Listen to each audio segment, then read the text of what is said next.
¿Alguna vez te has preguntado por qué, sin importar la religión o el país, casi todo el mundo celebra algo importante a finales de diciembre? La respuesta no está en los centros comerciales, ni siquiera en la Biblia. Está escrita en el cielo desde hace miles de años, codificada en la misma naturaleza. Nuestra mente no entiende el mundo solo con datos. Lo entiende a través de símbolos. Desde los albores de la civilización, el ser humano miró al cosmos buscando comprender el misterio de la vida. Hoy, en este primer episodio de nuestra serie Entre Luces y Sombras, revelando los misterios de la Navidad, vamos a viajar 10.000 años atrás para desenterrar el verdadero significado de la Navidad. En el capítulo 2 del libro, exploramos cómo esta conexión ancestral se gestó. Las primeras comunidades, cazadores-recolectores, adoraban a la Madre Tierra, esa fuerza generosa que nos da alimento, nos cobija y recibe a nuestros muertos. Pero con el inicio de la agricultura,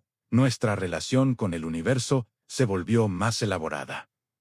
El cielo se volvió vital. El sol, la lluvia, los patrones del tiempo, todo dependía de un nuevo Dios. Así, el respeto por la Madre Tierra se unió al culto de un Padre Solan. Este ciclo del sol se convirtió en el primer relato sagrado de la humanidad, un patrón universal que se repite en innumerables mitologías, una divinidad que nace en el amanecer, brilla en el solsticio de verano, se debilita en otoño, y finalmente parece morir en la oscuridad del invierno para renacer victoriosa. Los antiguos, con su pensamiento simbólico, veían las muchas caras de lo sagrado en las manifestaciones de la naturaleza. Para nuestros ancestros, el invierno no era solo frío, era una amenaza existencial. Los días se hacían cada vez más cortos.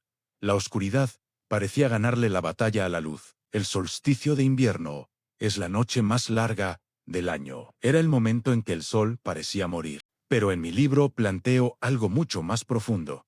El invierno es la temporada de la transformación. No es una muerte, sino una transformación necesaria para sobrevivir. Piensa en un árbol, suelta sus hojas en otoño, no para morir, sino porque no puede alimentarlas. Necesita liberarse de lo que ya no sirve para pasar la temporada fría y oscura, transformarse y renacer renovado. Este proceso de soltar para sobrevivir y renacer tiene significados profundos, aplicables a nuestra propia vida. La semilla, al ser plantada en la oscuridad de la tierra, parece morir, pero bajo la superficie está gestando la explosión de vida que veremos en primavera. El solsticio de invierno, la noche más larga, es una invitación a la introspección, a la soledad, a la meditación. Es vaciarse del ego para permitir que la luz nazca de nuestras propias tinieblas mentales. Porque al final, todo en el mundo natural es un símbolo para nuestro viaje interior. Por eso,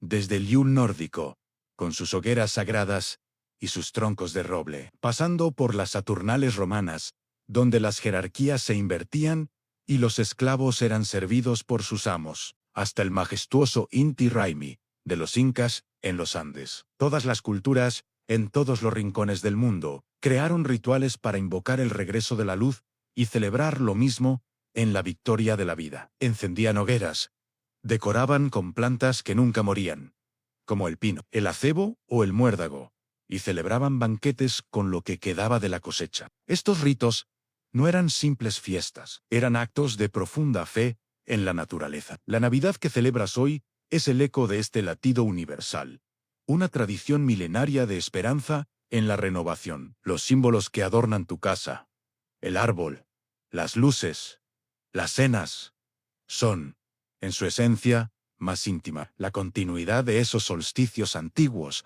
nos conectan con un pasado remoto que nos recuerda que la luz siempre vence a la oscuridad.